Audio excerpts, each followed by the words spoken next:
কি নাম বুলি ক'লে সিহঁতৰ আম কৃষ্ণ নহয় বঢ়িয়া নাম আম কৃষ্ণ আম কৃষ্ণ আম কৃষ্ণ বুলি বুলি ৰজা ঘৰ পায় কহি বেলা গিলাপ আছে বুলি ৰজা পায় কহি বেলা গিলাপ আছে মহাৰাজ মহাৰাজ অ মধ্য পৰা আহি আছে শিশু দুইজন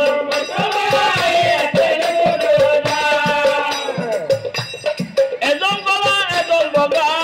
ও ৰূপেলী তোপন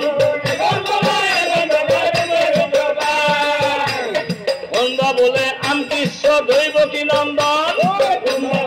আম কৃষ্ণ দৈব কি নন্দন শিশু দুটিক দেখা পালে ভুলি যায় মন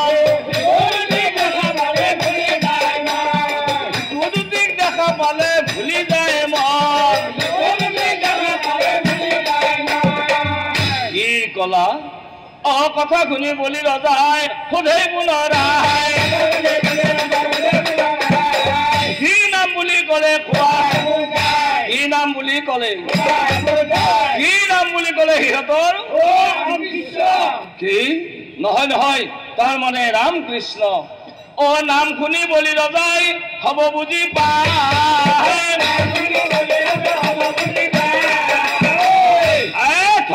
কৈ উঠি পাছে আগে কৰে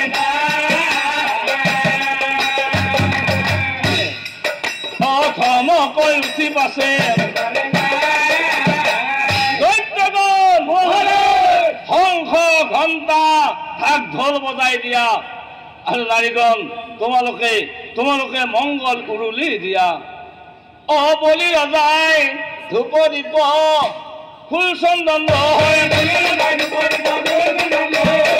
ৰামকৃষ্ণক আদৰিব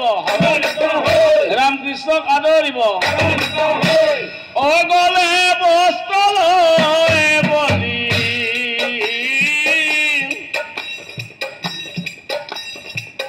বাহিৰ ওলাই যায়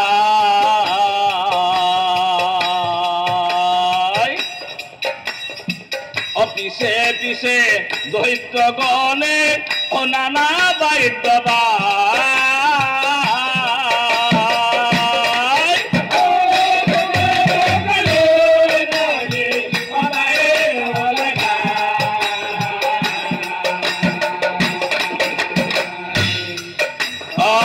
পিছে পিছে দৈত্য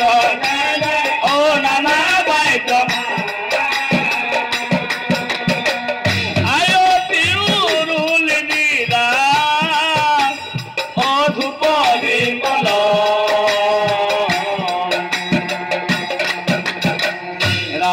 কৃষ্ণ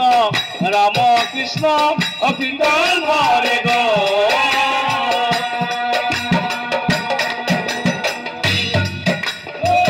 গলে আবাহে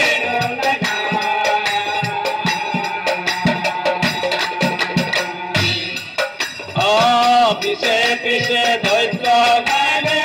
নানা বাদ্য ৰাম কৃষ্ণ রাম কৃষ্ণ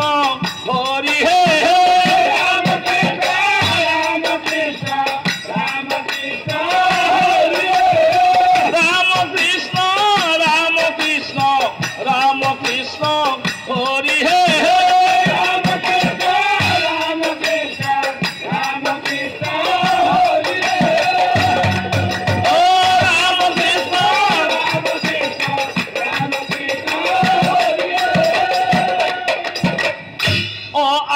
হাদরি দুই কো অন্তঃপুরে নীলাহ বহি বয়াখন দিয়া প্ৰভু প্ৰভু এই বলি বোলে কোৱা প্ৰভু অ কিবা আগ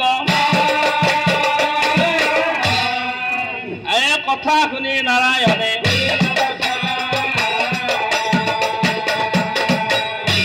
কথা শুনি নাৰায়ণে বলি ৰজা প্ৰথম মনুৰ দিনত মৰিচিৰ 6জন ধৰ্মিষ্ঠ পুত্ৰ আছিল আৰু তেওঁলোকৰ নাম আছিল স্মৰ অৰিষবংগ উদ্গীত পতংগ ক্ষুদ্ৰ ৰোগ আৰু ঘৃণী ভক্তিৰ বলত দেৱতা ৰূপে সেই ব্ৰহ্মাৰ সভাত স্থান পাইছিল আৰু ব্ৰহ্মাই যেতিয়া নিজৰ কইনাক বলক চিনি নাপায় ব্ৰহ্মদেৱে যায় হৰিবাক এই দৃশ্য দেখা পাই সিহঁত চাৰিজন ব্ৰহ্মদেৱক উপহাস কৰে তেতিক্ষণ লাজ পাই ব্ৰহ্মদেৱে ব্ৰহ্মশাপ দিলা সেই সাপে অসুৰত সেই সাপে অসুৰত সেই অসুৰ কোন আছিল জানানে এই হিৰণ্যকশিপু তোমাৰ পিতামহ তেওঁৰ অৰসে ইহঁত আহি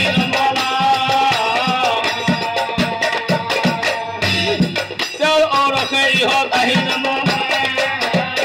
আৰু তাৰ পিছত এটি এটি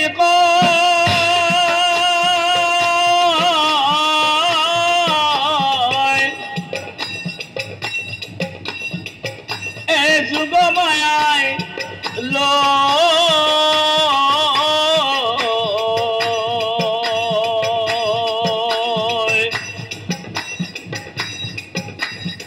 দৈৱকীৰ উদৰত জন্ম দিলে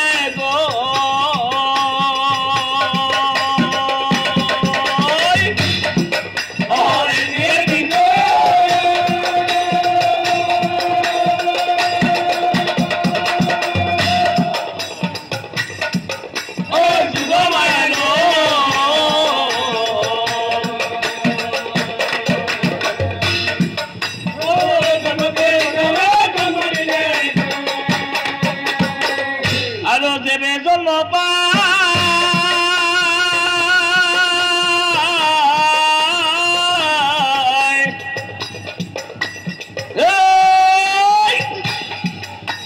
ধৰি বংশ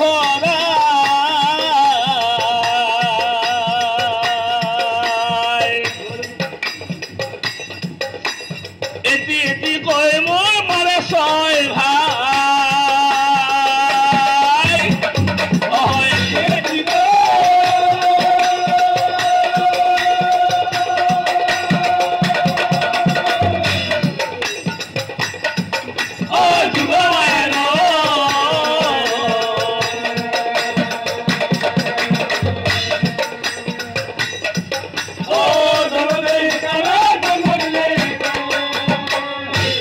সিহঁত